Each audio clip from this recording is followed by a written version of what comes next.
Hello and welcome. You're watching News 9. I'm Shweta Kothari. We're bringing you stories from the world of business, policy and economy. To my left, my colleague Suyash Maheshwari here in the News 9 studio. Hi Suyash. It's Friday the 13th for markets this afternoon.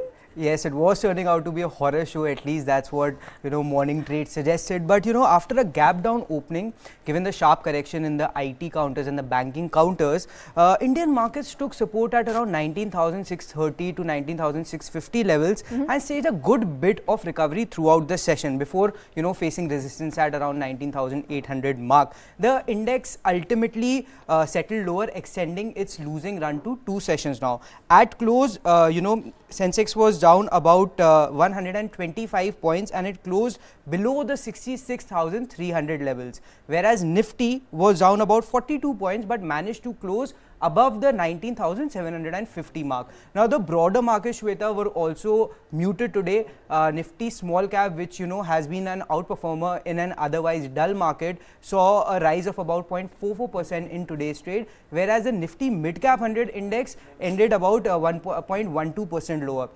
Volatility also declined very slightly, about 0.04%, and the India VIX currently sits at about 10.61%. All right, just to recap that, Nifty small cap was also down about 0.44%. Yes. Right.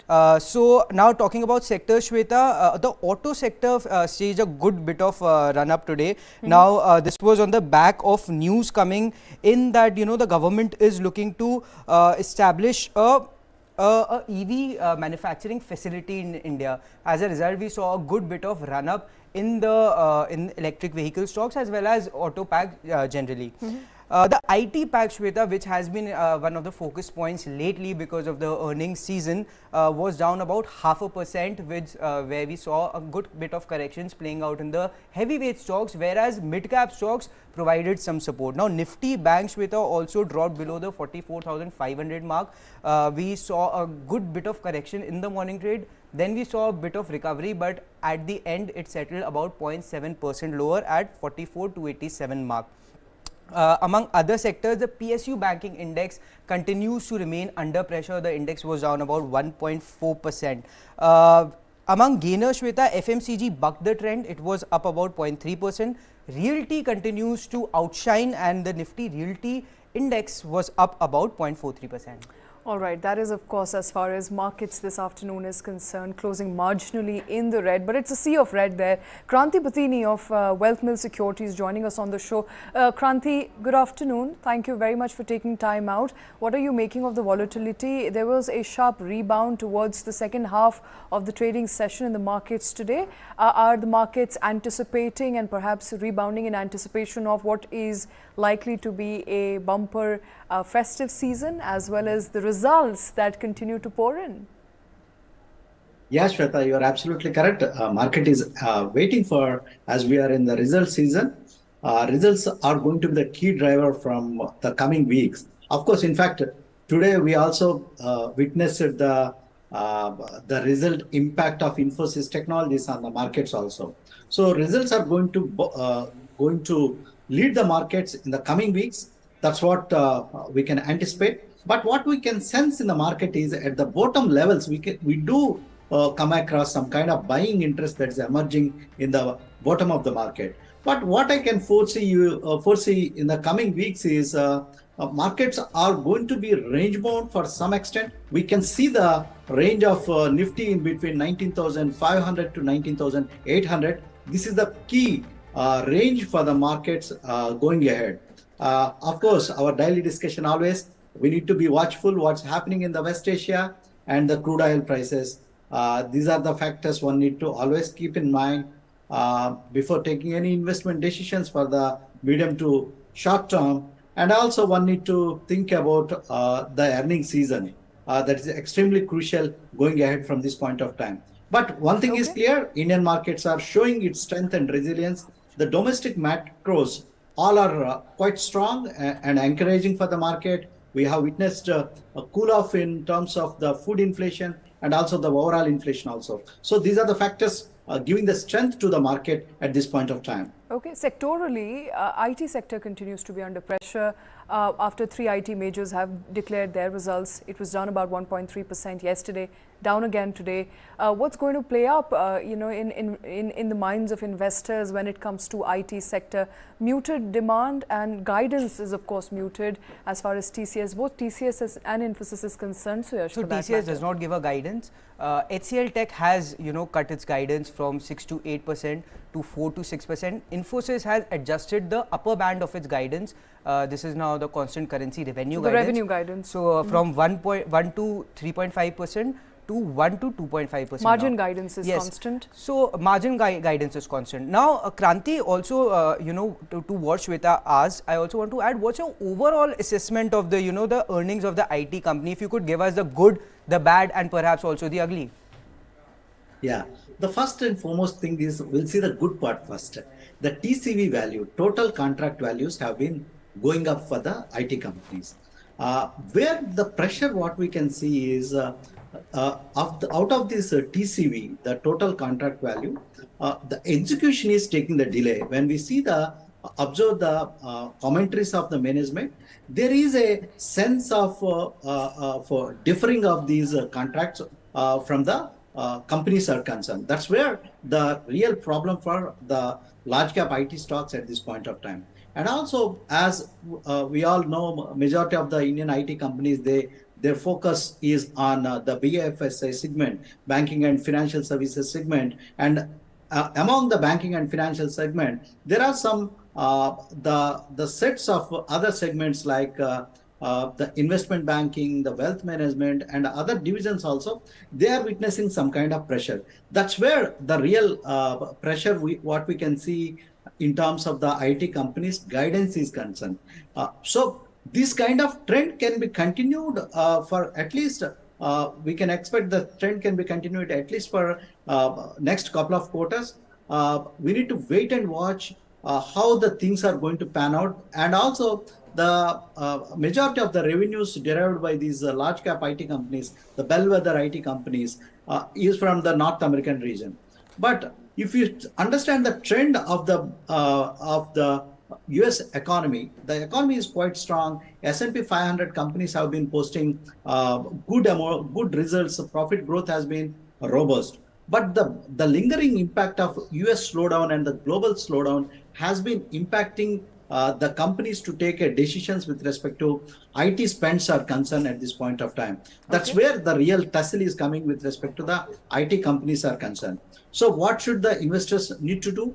If you observe the trend, Shreyash and Sweta, the long-term trend of the IT companies, they have been quite robust. They have been the wealth creators. Last 5 years, if you see IT, Nifty IT index have given 100% returns. So that translates to a CAGR base of around 25 to 30%.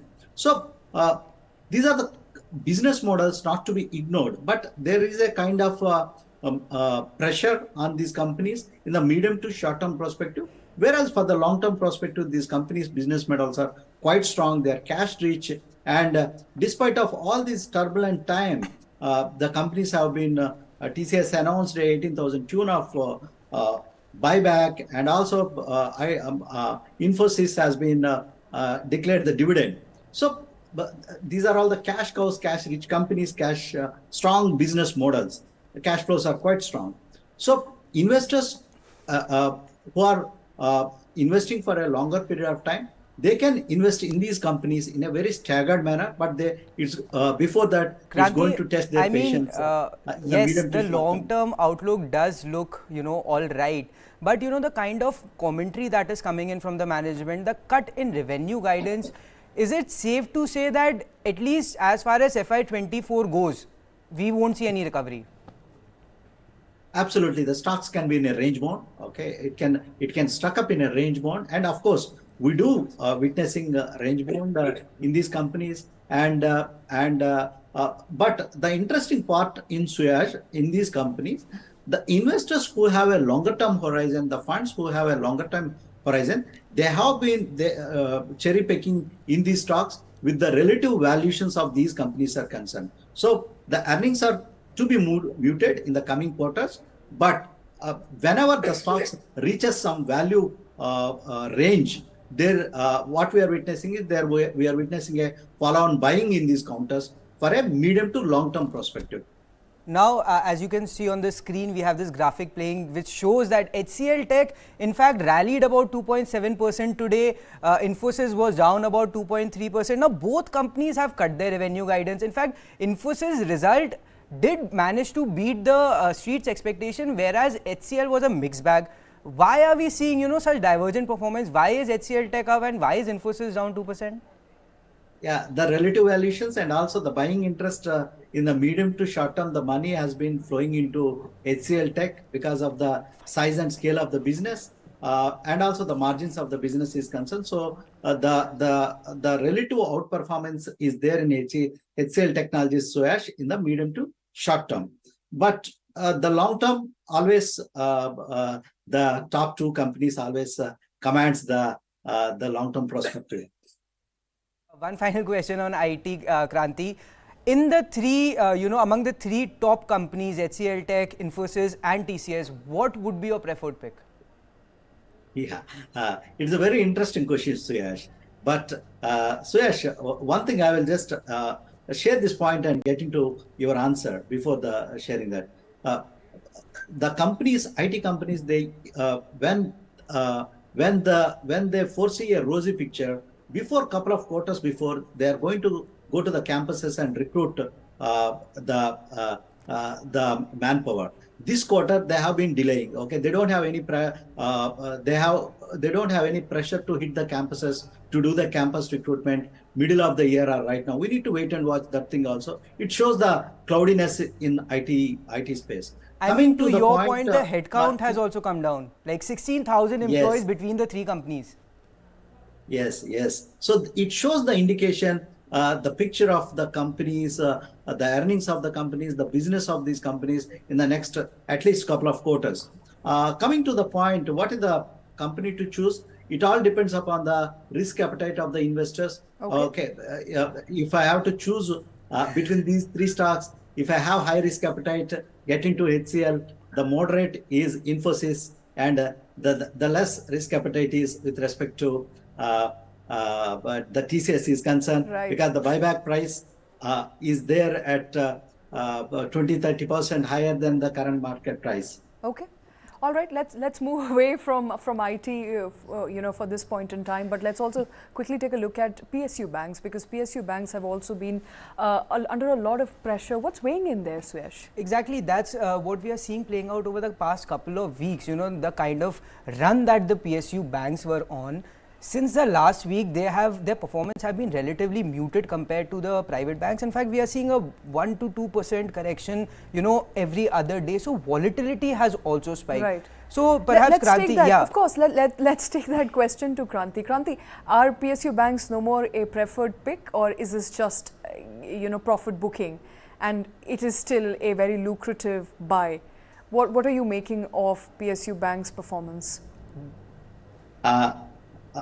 Shweta, the stocks of PSU banks had a dream rally, and the stocks have outperformed when compared to the private sector banks have concerned. It's very contrarian. Normally, it happens once in a decade. Otherwise, always the favorite picks in India with respect to banking services are concerned, banking institutions are concerned. Always, the Indian public sector undertakings are always in the back burner, but always the private, the corporate-centric banks are always the preferred choices. But contrary to that long-term view, right now the PSU banks have outperformed. So because of the turbulence in the market, last couple of weeks, we are witnessing some kind of consolidation in PSU banks.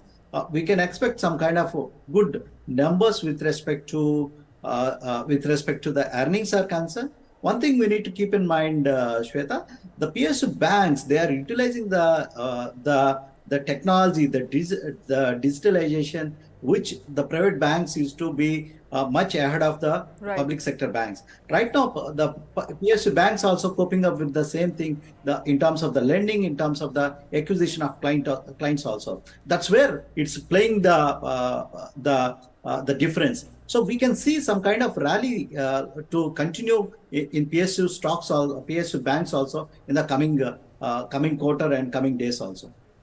All right, some rally expected in PSU Bank, perhaps the pressure to be taken off in coming quarters as well. But let's quickly also take a look at some of the stocks that are in action that we're tracking today. Certainly, Shweta. So let's first begin with the losers of today's session. Now, among the losers was Axis Bank. Now, Axis Bank, the UBS has downgraded the stock from buy to neutral. As a result, we saw about a 2.5% correction in Axis Bank. Adani Enterprises was another stock which saw a fair bit of correction, although it did bounce back from its day's low. Now, as we know, there was a report from Financial Times which has alleged that Adani Enterprise has Adani company, a group of companies have been involved in over invoicing, and as a result we are seeing a broad correction across Adani group of stocks. Also, Infosys corrected by about 2.5%. The results were out, they were ahead of the expectation, but I think the major dampener for the stock, as also Kranthi pointed out, is that they have cut the revenue guidance, which was they had already revised onwards in the previous quarter. So I think that was a major dampener for the stock. Among other gainers was Wipro, probably ahead of the expectations. It comes out with its results on Monday, October 16th. SBI was another loser today. It fell about 1.58%. Now, among gainers, Shweta, the top gainer in today's session was Tata Motors. Now, as we were talking about, in fact, Tata Motors zoomed 5% on an intraday basis, and it made a record high, lifetime high of around 666 levels or so. Now, the stock obviously, ultimately settled around 4.5% higher in today's trade. Now, the surge comes on the back of, as we were discussing earlier, that reports which made round that government is working on a policy to support local manufacturing of electric cars. Now, Tata Motors being at the forefront of this EV transition that we are seeing in the country, and holding that 70% market share in the PV space, stands to benefit the most, and as a result we are seeing a good bit of an uptick in the stock. Another stock that continues to gain was IndusInd Bank. IndusInd Bank has been on a 2-day run. Now, this is on the back of RBI allowing SBI mutual fund to pick around a 9.99% stake in the company. It has been on a two-day run, and today also we saw a good bit of price action playing out in the stock. HCLTech, now that appears to be an anomaly, which was just explained exactly a mixed bag of results, right. But revenue guidance was cut, but we are seeing a good positive sentiment around HCLTech. Yeah. Let's also get Kranthi quickly into the conversation once again. Kranthi, another stock that we are tracking, in fact, before I go to Kranthi, is Bank of Baroda. Yes, Shweta. So Bank of Baroda has been on a losing streak. Now, the stock has been correcting for the last 5 days or so. It has corrected by about 5%. And on the back of a major news item. Yes. So, initially, there were first reports that, RBI has asked the bank to put, onboarding of new customers on hold on its mobile app, given that there were some supervisory concerns. Now, Bank of Baroda, yesterday there was a report that it has admitted to unauthorized linking of new mobile numbers to the BOB mobile app. So, perhaps we are seeing a second leg of correction playing out in the Bank of Baroda stock. As I was saying, in the last 5 days, it has seen a fair bit of correction. It is down by about 5%. What is more concerning is the fact that Bank of Baroda did not participate in the run-up that we had seen in PSU banking stocks. In a year-to-date basis, it is up around 20% or so. Actually, after the correction, it's up about 17 to 18%, whereas Nifty PSU Bank, Shweta, has run up about 45% on a year-to-date basis. All right. So let's quickly get in Kranthi to talk first about what's happening as far as Bank of Baroda is concerned. I think it's a major challenge to the trust of the people in the bank and the banking structure and the system. Although RBI has put a hold on onboarding new customers, but the allegations, Kranthi, are very serious. The allegations are that many bank employees were using mobile phone numbers to inflate the number of people who are downloading and using the BOB World mobile application. Now, this breaches the trust of the people and the trust of the consumers. Absolutely, Shweta. In fact, when I heard about this news, I'm also got surprised. The PSU Bank implementing these kind of inflating the numbers, I'm also quite surprised. Normally, we do come across this kind of news in some sort of the private sector, people who are always under the pressure. But the public sector bank, and that too, it's pointed out by RBI about these measures. So there might be, because if the digital onboarding, if at all it's there, it is a very hassle-free in terms of the onboarding the customers, to make up the relationships in this festive season. They would have been missing because of this norm. Definitely, it is for a bank like Bank of Baroda. It questions the reputation of PSUs if they have these kind of practices. So RBI have given a red flag. Probably there might be a strong reason which RBI have observed, but it's not in the public domain. Much of the details, which region have done this, which branch has done this. It is in specific to the entire pan India, or some specific to some kind of zone. These are the details we need to bank has to verify and disclose. But it's not encouraged as a practice with respect to the PSU sectors are concerned. Absolutely. Because PSU means it carries a lot of trust from the public. Absolutely. Not an encouraged practice, but Bank of Baroda stock there taking a beating on the back of that news. Another stock in action and stock in news was Adani Group today. Adani Group shares fell after media reports over allegations of over-invoicing of coal imports. Now, the Financial Times reported that Gautam Adani-led group was allegedly involved in over-invoicing imported coal prices to enrich it and make electricity and make consumers pay for that overinflated coal. Now, Financial Times analyzed 30 shipments of coal from Indonesia that came to India through Adani Group over 32 months between 2019 and 2021, and concluded that the prices of import recorded were far higher than the corresponding exports declared from Indonesia. Now, Adani Group has rejected the charges of wrongdoing. It has termed the investigation old and baseless, and also a clever and recycling of selective misinterpretation of publicly available facts and information. That, of course, is the statement that Adani Group has made. But Adani Group stocks taking a beating, recovering, although towards the end of the trading session, the Adani Enterprise stock was down by approximately 1.8%. At the close of today's earnings session. I think we need to revise these numbers once again. But let me quickly get in Kranthi. Kranthi, these are fresh allegations. These allegations have a little to do with what Hindenburg said, but they in fact are related to the DRI investigation into Adani Group. Similar set of accusations that were made by DRI, stating that there is a possibility that prices of coal were in fact inflated and consumers had to bear the brunt of it. What are you making of these reports? Shweta, we do come across these allegations on a regular basis, because the stock have been on the news now and then. Okay, a couple of days back, there was a news highlighting about the SEBI investigation. So coming to sum up, and Adani Group as a management, they denied these allegations. Okay, so the point I'm trying to envisage, Shweta, the investors. Okay, this is a group always on news. Okay, the foreign media and all. Okay, they come up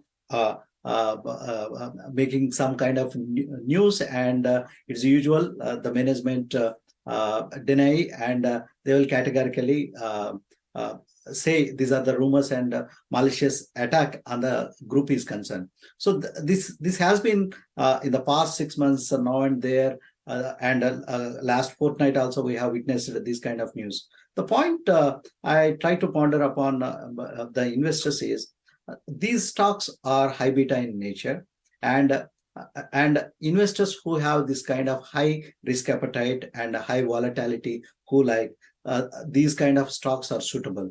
If the investors are not ready for these kind of sort of volatility, and these are the stocks to stay away. So investors need to prepare for these kind of high volatile exercise with respect to Adani Group is concerned. Now, Kranthi, I mean the stocks, at least as far as Adani Enterprises and Adani Ports, which are the two biggest revenue contributors to the entire group are concerned, both stocks recovered quite, quite well from the day's low. So, as in regards to the price action that we saw in, in relation to Adani Enterprises and Adani Ports, do you think today's fall was a sentimental crash?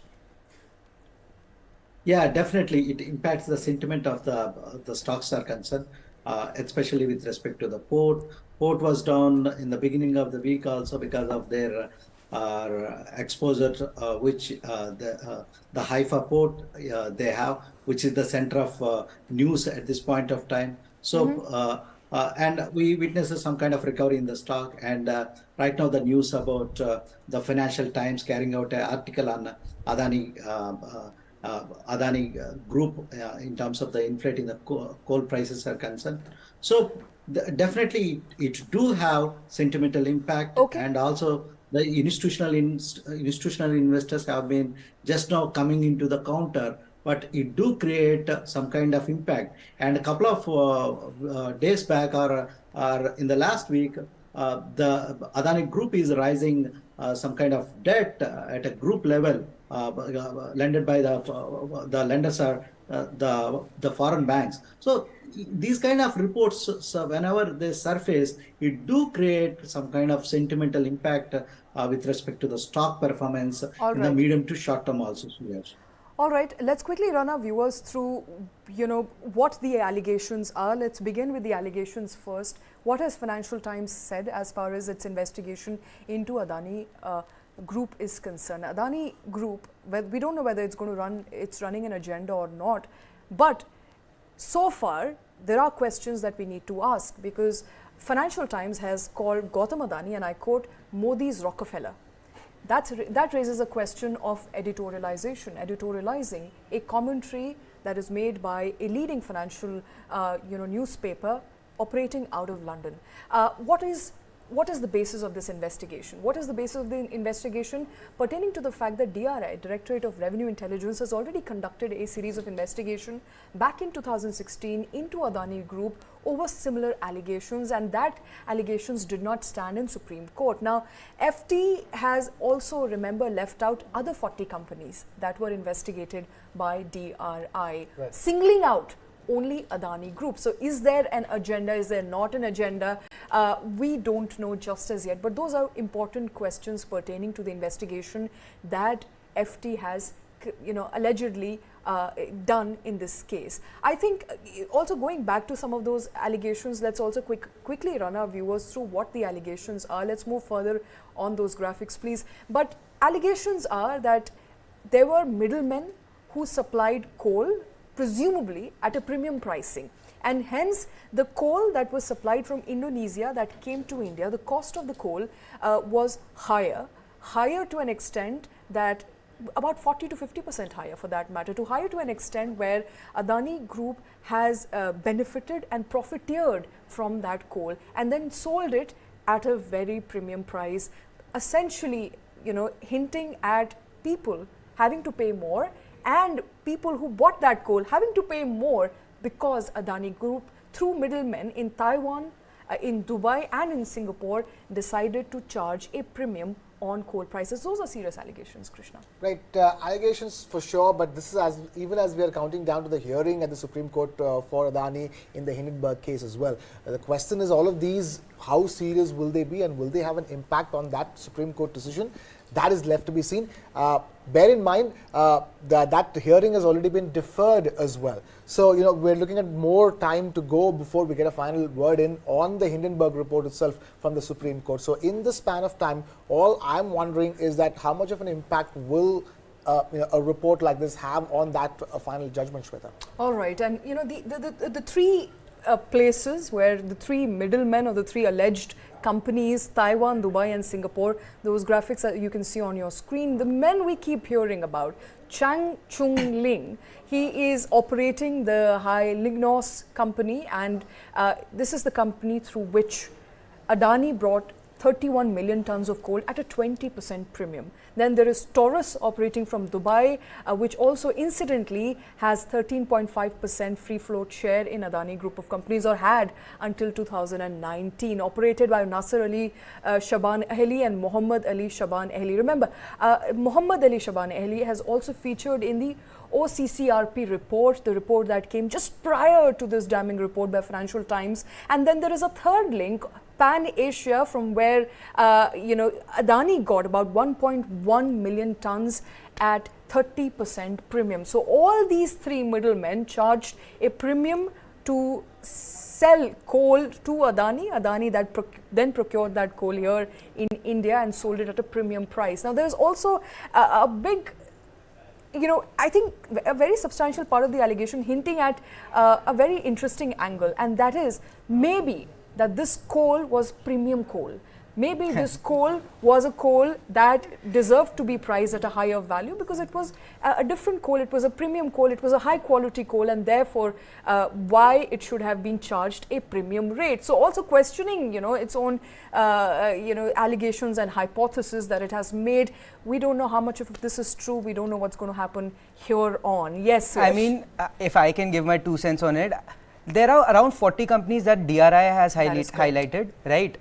Is it an industry-wide practice of overpricing, or is Adani the only bad apple? Like, we need some clarifications on that as well, right? If it's an industry-wide practice, then you can't single out one company. But if Adani is only doing it, then there are, of course, legs to these allegations. All right. That, of course, is an important story and deserves an investigation. I think that is where we're going to leave it. But shifting focus now. Monthly import and export data for September is out. India's exports saw a fall of 2.6% year on year, contracting to $34.47 billion in September. This was also a significant fall, and there was a significant fall, in fact, in imports as well, which contracted 15% to come in at $53.84 billion in September of 2023 against September of 2022. So year-on-year figure there. The bigger fall in imports has led to India's trade deficit to come in at a 5-month low of $19.37 billion in the month of September, marking a year-on-year fall of over 30% from $27.98 billion recorded in the same period last year. I don't know if we have Kranthi with us, if he's still with us. Okay, he's not with us, but come to think of it, interestingly, exports are falling, but it's not a cause of concern because imports are also falling significantly, to the point that trade deficit in the month of September has narrowed by 30% year on year. That's right. It was over $24 billion for the month of August. It is now below the $20 billion mark. It's about $19.3 billion. So fantastic news coming on that front, because we've been able to bring down imports so much without exports going down so much. Is the reason why we are finding ourselves in this good space of trade deficit narrowing to that 5-month low. As far as if you're wondering which commodities exports are doing well, electronics, drugs and pharmaceuticals, these exports from India are doing extremely well. Good sign to know that electronics exports from India is doing really well. I'm guessing all those mobiles and tablets that get made in India have been restricted to a point that there is now a license system starting 30th of October. Right, that's true. While that is happening, even as we speak, there is also other commodities, the exports of them, which are taking a hit. Like we've spoken about the diamond industry, that is in such doldrums now because of the lack of orders coming in from the Western markets, which are going through a slowdown. And see, gems and jewelry exports have taken a beating. Engineering goods exports have taken a beating. So, organic and inorganic chemicals exports have taken a beating. So, there are categories, of exports that have taken a beating. But thankfully, exports have continued to remain buoyant because of, the ones I mentioned, from electronics exports to drugs and pharmaceuticals exports, even Shweta, the garment export sector is also, going through a rough patch. Garment exports are also down. But all in all, what has happened is that because of a good surge in exports from other categories of commodities, we've been able to keep that export number up while bringing the import number down. And fantastic news as far as the macros of India is concerned, the trade deficit narrowing to a 5-month low. even as we're talking about inflation coming under the RBI's comfort zone of 4% plus or minus 2%. Just yesterday, we had inflation coming in just a little over 5%, a good 40 basis point less than what the analysts had estimated. So, good inflation numbers, good trade deficit numbers, good macros on consecutive days, Shweta. All right, good numbers all in all. But, before we move to another story that we have lined up for today, I think it's important to quickly also point at how there's been a concerted attempt made by the government to ensure that even though exports, there's not much we can do because that comes by the way of demand in emerging markets, in developed markets, and that is not in our control.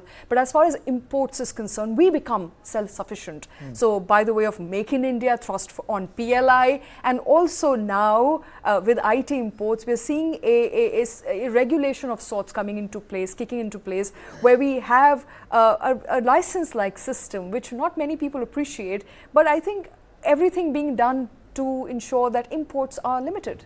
Yeah, imports are limited, but bear in mind, more than anything else, in imports, we have a huge problem of bringing it down below the exports simply because we import oil for our basic needs. So in that sense, very difficult to bring the import bill down when we import so much oil. We are completely dependent on imports of oil. So while leaving that import bill wherever it was, what the government has done is try to expand the exports that are happening out of this country. And in that sense, you're talking about electronics exports, which are leading the export front, and which is not a traditional sector. Which is doing well for itself in exports. But at the same time, traditional exports from India, like drugs and pharmaceuticals, India is the pharmacy of the world. From Visakhapatnam, we export to drugs and pharmaceuticals to the entire world. Absolutely. So those continue to do well, traditional sectors of exports. And then you have new additions like electronics now peaking. So which is what is keeping exports buoyant, despite the fact that there's so much economic pressure, both in emerging markets as well as developed markets. Absolutely, and we continue to track those numbers. Thank you very much, Krishna. But let's move on to another story that we're tracking, coming in by the way of results of IT companies for the second quarter, which have thrown in a surprise. The collective employee strength of TCS, Infosys, HCL went down by 16,162 compared to what it was at the end of the April to June quarter. Now, TCS's headcount dropped by 6,333, Infosys's by 7,500, and HCL's was down by about 2,300 on the back of slowing demand environment. But what's surprising is the attrition rate for these companies. The attrition for both Infosys and TCS also declined by 14.9%. So what's happening here? Are people leaving, people not leaving? Let's discuss that. Barnik Chitran Moitro joining us on the broadcast. Barnik, explain to us the anomaly. What exactly is happening? Are people quitting? Are they quietly quitting, or they're not quitting? Because the headcount is definitely down, and so is attrition. Yeah, so I don't think people are voluntarily quietly quitting, right? I think the entire headcount drop is explained by the fact that gross departures are more than gross intake, right? So people are actually, these companies are hiring far fewer numbers than people who are leaving them, right? So in general, if you look at all these companies you mentioned, most of them are not hiring from campus this fiscal. They've announced it, right? So the drop in numbers will continue because attrition, even though today is at under 15%, may actually drop to 12%. But if that means 12% people are still leaving your company, and if you're not hiring, then obviously your headcount drops, right? So again, that's the anomaly. I think there is no intake while there are departures, and IT companies are delighted to manage attrition at under 15%. So in a way, it's good news for them that they are being able to reduce attrition numbers while demand is softening across the board, and they don't need to announce very extravagant salary hikes to retain people. There are some salary hikes in the offing, but nothing compared to what we've seen at the peak of the demand in the industry. All right. We also have Prabir Jha, who's a distinguished HR strategist, founder, CEO of Prabir Jha People Advisory, joining us on the show. Prabir, thank you for taking time out. I think, I have the same question for you. There is an anomaly here, and we were trying to figure our way around how does it work. Either people are leaving or people are not leaving. If people are leaving, of course, it's reflected in the head count, which is lowering and substantially lowering, 16,000 for 3 IT companies. And those are the numbers we know of. Attrition also remains constant and lower than what it was in the previous quarters. Does this then goes on to suggest that more and more people are being taken off? There is a sense of layoff, but a quiet layoff there that media is not able to report?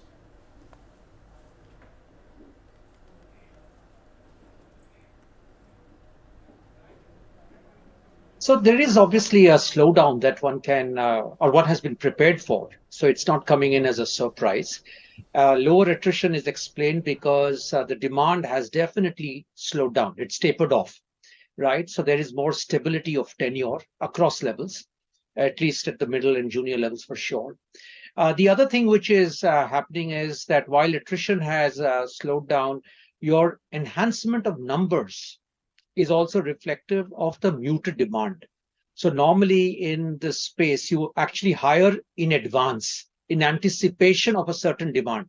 But given the the recessionary sentiment which has been there for the last couple of quarters, I think the hiring is muted and will continue, in my view, to be slow. So the overall headcount of such companies will continue to be modest, and attrition will continue to be in check.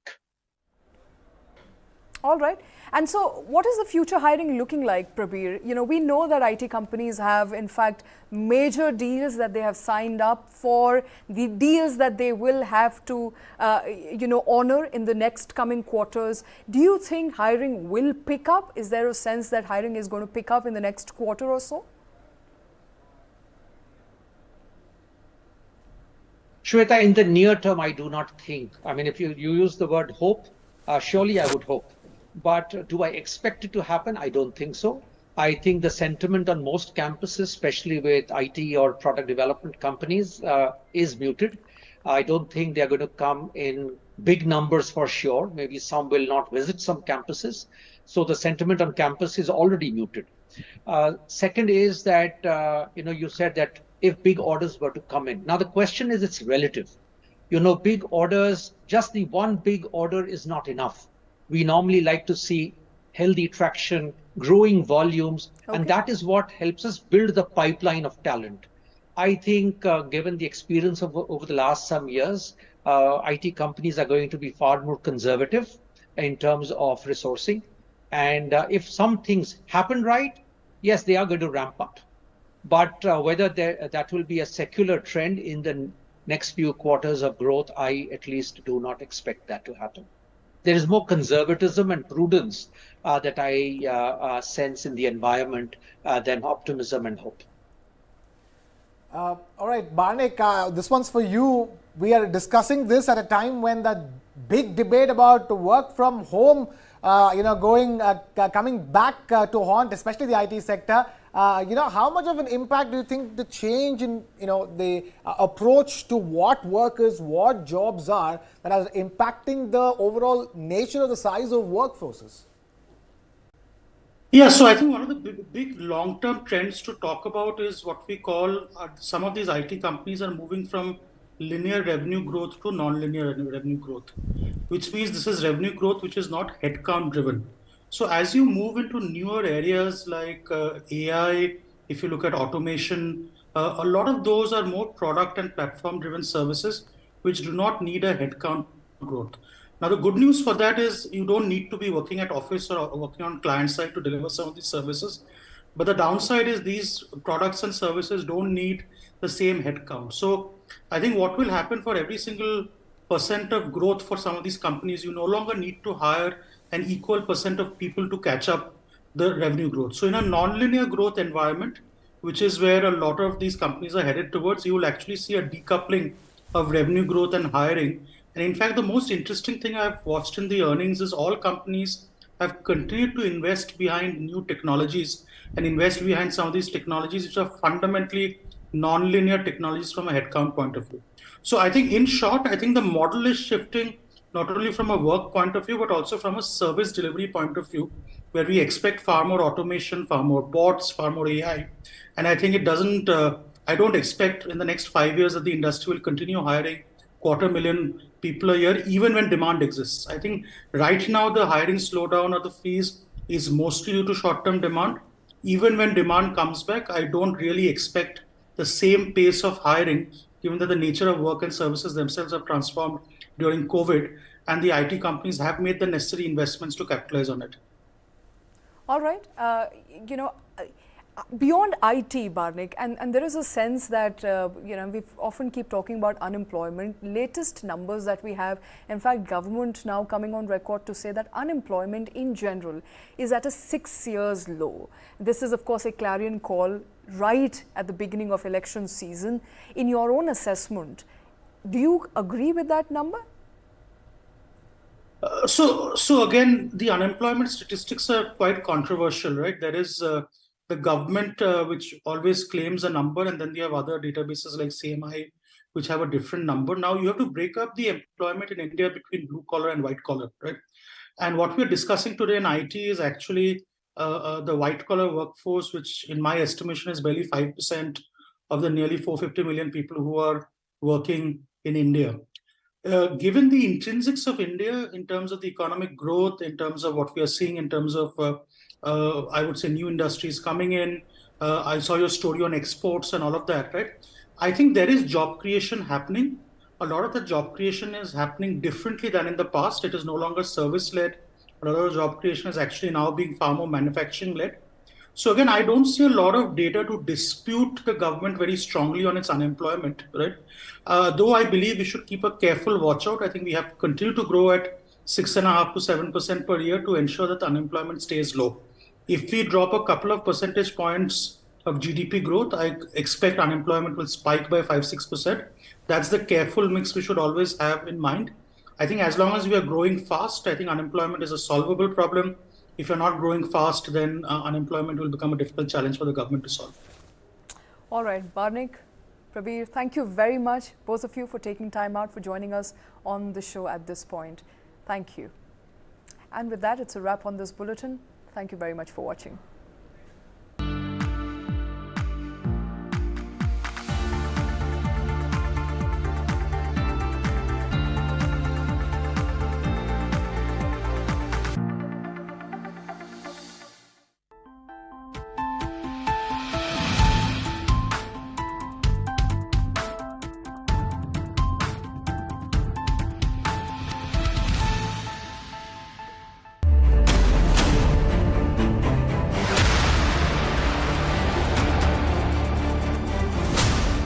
BrahMos.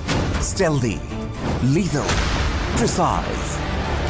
It flies at 3 times the speed of sound and cuts through a warship like a hot knife through butter.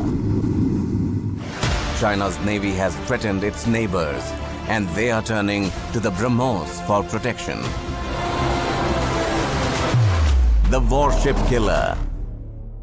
This and more streaming on world's first news OTT, News 9 Plus. Download now.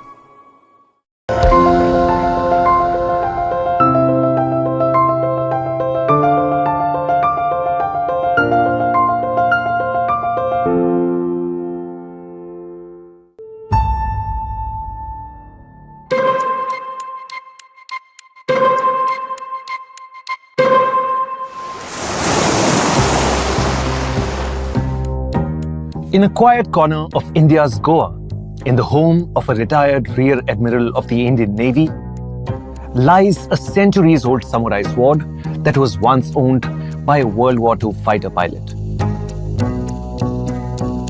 Today, it could be worth millions, and you and I must return it. Intrigued? It all begins with Group Captain C.G.I. Phillip. He was a veteran of the Royal Indian Air Force, fighting Imperial Japanese forces in Burma during World War II.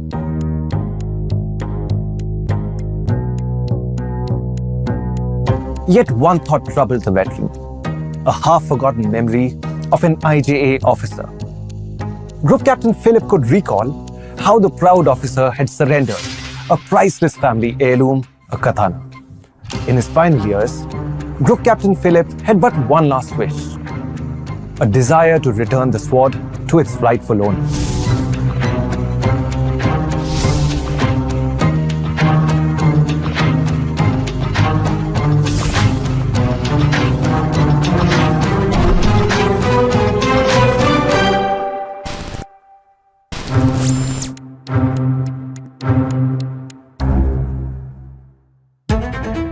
This is the sword that Group Captain Phillip brought back from World War II.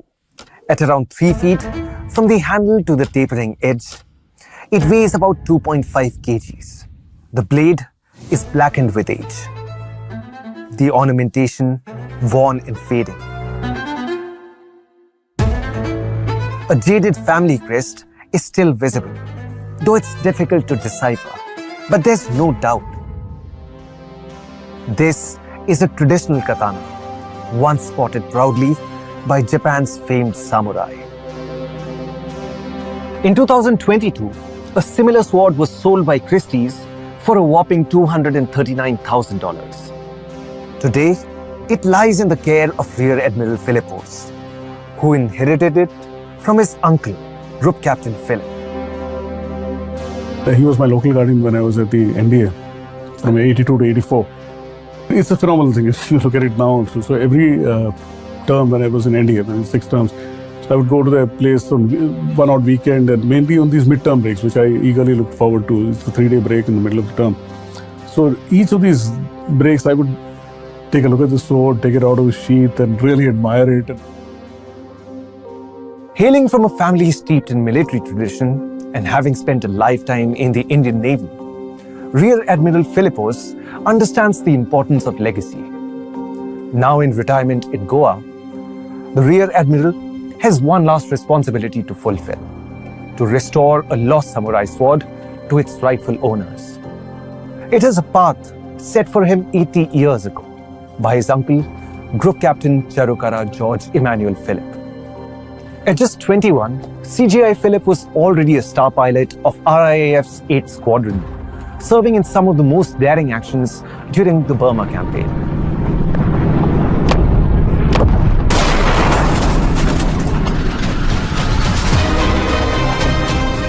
By July 1945, Philip, along the 8th Squadron, was stationed at the Megalodon airfield near Rangoon, the capital of Burma.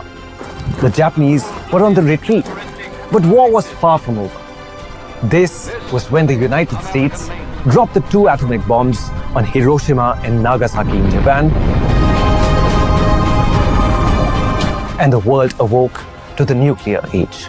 It shocked, obviously, the Japanese system. They were obviously horrified. And what it did do was break the Japanese government, which until then, the hardliners, including the emperor, well, now we know, had resisted surrendering.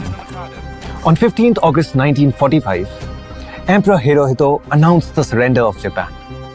This was to be formalized on 2nd September 1945 on board the USS Missouri in Tokyo Bay.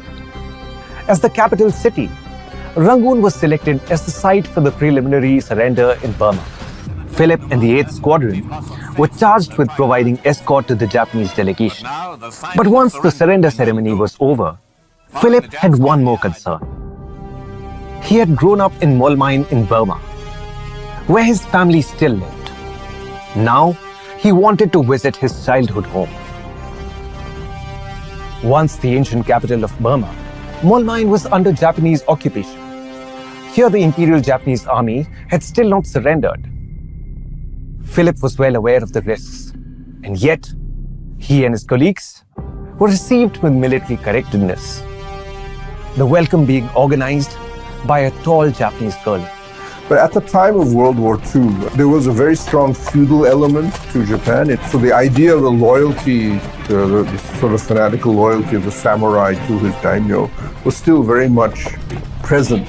The imperial army absorbed exactly this, the culture of Bushido, to both either disobey the officer or to even break a surrender agreement that the 2 officers had already arranged to, was seen as a violation or as an actual dishonorable act, even more so than actually killing the enemy afterwards.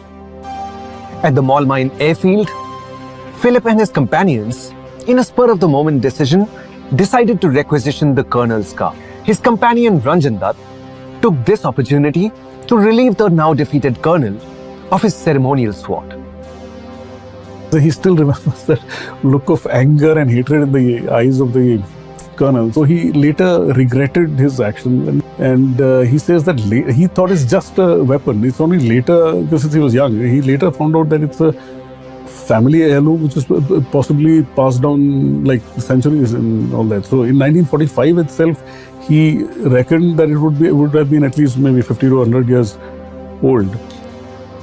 And so for the samurai, the sword was absolutely crucial to their own identity as a warrior. And is the military review by the Mikado on New Year? Probably more so than I think of any other army in the world. The Japanese maintained carrying of swords with their officers and would use them in battle, especially if they ran out of ammunition or they decided to do a suicidal last run against the enemy rather than die, rather than be forced to surrender. In any official or formal surrender ceremony, the officers would always hand over their swords. It was just part of the normal, except it was not a question of taking the weapons away. This was actually handed over as a sign of submission, if you wish, by the Japanese officers to whoever they were surrendering to. So obviously, if you were the recipient of this and you had fought hard and long and hard in the war, then obviously keeping that was a memento that a lot of officers brought back. In 2005, I'd gone and met him when I was stationed in Bombay. So I casually asked him, like, what's happening with the sword? So he said, look, these grandkids and all keep playing with it. I'm really scared that they'll get hurt, so I'm going to give it away. So I jumped up in my chair. I said, who are you going to give it to? He said, I'm going to give it to the Lohegaon Air Force Base. I said, no way. Please give it to me. So he said, okay, I'll give it to you on one condition, that you find the owner of the sword and return it to him. Group Captain Philip passed away in 2012, leaving Rear Admiral Philippos to find the unnamed Japanese colonel. But Philip did leave behind some clues. We know that the IJA officer was a colonel in the 33rd Army in Burma. We know that he was over 6 feet tall. But is that enough to find him? You know, it's hard to tell because armies always kept very meticulous records of where officers and army positions are placed. But also, Japan was heavily bombed, and so a lot of documents get destroyed by the fires, Tokyo firestorm and things like that would have wiped out a lot of documents at the headquarters, and presumably a lot of the documents that were carried into battle on the field commands would have also been lost over time. But generally, it's still possible to find people who know. We still have just the last remnants of that age would still be alive, even in Japan. They're reasonably long-living people. We still have people who actually were Japanese who can remember Netaji Subhash Chandra Bose, for example. So yes, it would be difficult, but not impossible. And if you're lucky, the actual records of that combat unit would still be there, in which case it would not be too hard to find out who were the senior officers.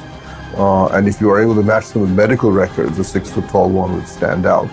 And because he was so tall, it's quite likely that you may still find people who remember him. And it would actually help boost our relationship with the Japanese, who I think would appreciate the fact that we've gone to this trouble of restoring what are obviously would be considered heirlooms to the families of those officers.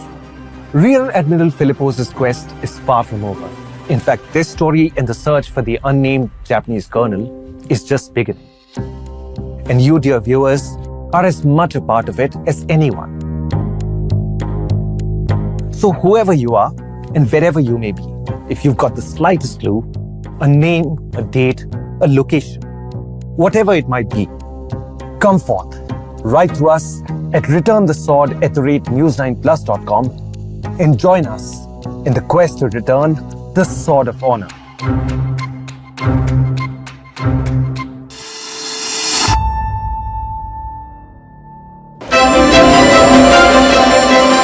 Delhi has the fastest growing metro network among G20 nations. From 6 stations in 2002, it today has 286 stations. Reliability, cleanliness and affordability have set the template for other Indian metros. The architect of this modern-day world-class marvel is E. Sridharan. Watch the extraordinary life of Metroman E. Sridharan streaming now on News 9 Plus. Download now.